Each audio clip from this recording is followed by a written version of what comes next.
நாம் வெட்கப்படாமல் இருக்க வேண்டும் என்றால், நாம் வெட்கப்பட்டு போகாமல் இருக்க வேண்டும் என்றால் நாம் என்ன செய்ய வேண்டும்? இனி நம்முடைய வாழ்க்கையில் ஆண்டவர் சொன்னார்ல, யாக்கோபை பார்த்து சொன்னார், இனி யாக்கோபு இனி வெட்கப்பட்டு போவதில்லை. இனி நாம் வெட்கப்படக்கூடாது என்றால் நாம் செய்ய வேண்டிய காரியங்கள் என்ன? நாம் என்ன செய்தால் நாம் வெட்கப்பட மாட்டோம்? இனி அதை நாம் வாசிக்க போகிறோம். நாம் வெட்கப்படாமல் இருக்க வேண்டிய 4 காரியங்கள் வாசிப்போம். சங்கீதம் 119வது சங்கீதம் 119 6வது வசனத்தை வாசிப்போம்.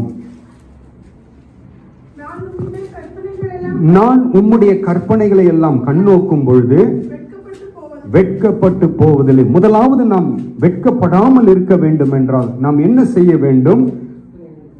கர்த்தருடைய கற்பனைகளை எல்லாம் கண்ணோக்க வேண்டும். அப்படி கண்ணோக்கி பார்க்கும் பொழுது நாம் வெட்கப்பட்டு போவதில்லை. 2வது வாசிங்கள். ரோமருக்கு எழுதின நிருபம், அப்போஸ்தலனாகிய பவுல் ரோமருக்கு எழுதின நிருபம் 9வது அதிகாரம் 33வது வசனத்தை வாசிப்போம். 9:33. இதோ கல்லையும் கண்மலையையும் சியோனிலே வைக்கிறேன், அவரிடத்தில் விசுவாசமாய் இருக்கிறவன் எவனோ அவன் வெட்கப்படுவதில்லை என்று வசனம் சொல்லுகிறது. கர்த்தரை யார் விசுவாசிக்கிறார்களோ, கர்த்தர் மீது தன்னுடைய நம்பிக்கையை யார் வைக்கிறார்களோ அவர்கள் என்ன ஆவதில்லை? வெட்கப்பட்டு போவது கிடையாது. கர்த்தர் மீது நாம் என்ன வைக்க வேண்டும்? விசுவாசம் வைக்க வேண்டும். வசனம் சொல்லுகிறது, கர்த்தர் மீது விசுவாசம் வைக்கிறவன் யாராயிருந்தாலும், அதான் சொல்லு. மீண்டும் வாசிங்க அந்த வசனத்தை. இதோ கல்லையும் கண்மலையையும் சியோனில் வைக்கிறேன்,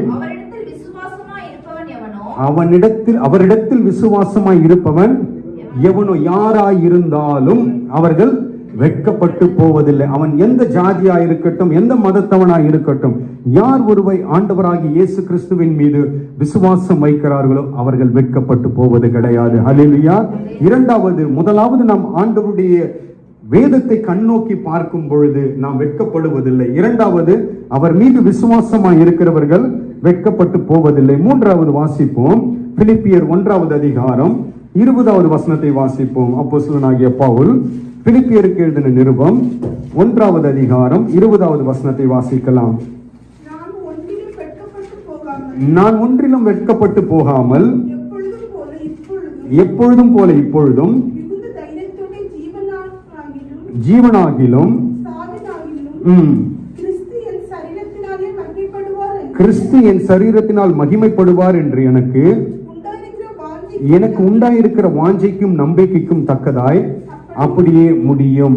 3வது, யார் வெட்கப்பட்டு போவதில்லை என்றால், யார் நமக்கு கொடுக்கப்பட்ட இந்த ரட்சிப்பின் வாழ்க்கையில நம் நிமித்தம் ஆண்டவர் மகிமைப்படுவார் என்றால், என் நிமித்தம் ஆண்டவருடைய நாமம் மகிமைப்படும் என்றால் அவர்கள் வெட்கப்பட்டு போக மாட்டார்கள். அல்லேலூயா.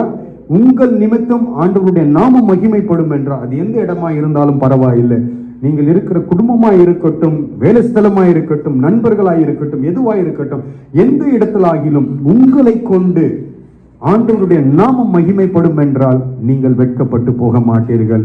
முதலாவது, ஆண்டவருடைய வசனத்தை கண்ணோக்கிறவர்கள் வெட்கப்பட மாட்டார்கள்.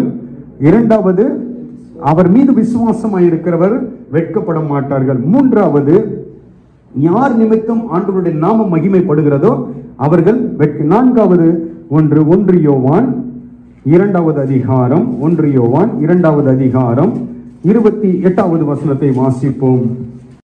இப்படி இருக்க பிள்ளைகளே, அவர் வெளிப்படும் பொழுது நாம் அவர் வருகையில் அவருக்கு முன்பாக வெட்கப்பட்டு போகாமல் தைரியம் உள்ளவர்களாய் இருக்கும்படிக்கு அவரில் நிலைத்திருங்கள். யார் கிறிஸ்துவுக்குள்ளாய் நிலைத்திருக்கிறார்களோ, இந்த ஆவிக்குரிய வாழ்க்கையிலே கிறிஸ்துவுக்குள் யார் யாரெல்லாம் நிலைத்திருக்கிறார்களோ அவர்கள் வெட்கப்பட்டு போவது கிடையாது. ஹல்லேலூயா.